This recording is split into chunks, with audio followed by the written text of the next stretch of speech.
daw siya, ganyan-ganyan. Pero ko na umihi ka lang. Naman. Sobrang ihi na daw siya. Tapos sabi ko pa yun, Miss Kierman din doon. Paano ganyan si Alfie, hindi ka umihi. Tapos may medyo doon daw siya mahihi. Ang ginawa ko, nag-ano muna ako, nag-cellphone. Sabi ko po, 5 minutes na. Ay, makalapit ang hinihiya. Sobrang tagal. Tapos pagkadating pa, nag-ayos pa siya ng glove. Kasi, ang tagal mo. Ito agad ay, sorry love, sorry. Lalamig ko siya para hindi siya... Okay, tapos after nun, di, parang nag-cellphone. Hindi naman ako nainis. Na ano lang, basta ba? Wait lang, tapos di, nag-cellphone ako.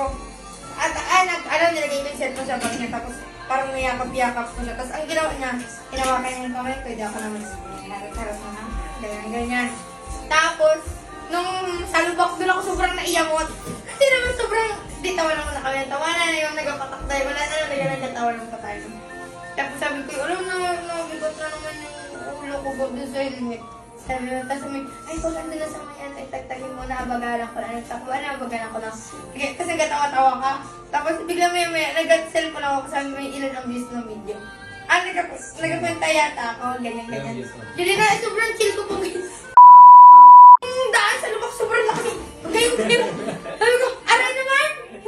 Ganyan-ganyan ako. Tapos bakit hindi mo napatawa yung cellphone mo? Hindi, kasi ganyan. Tapos ganyan-ganyan na niya ako agad.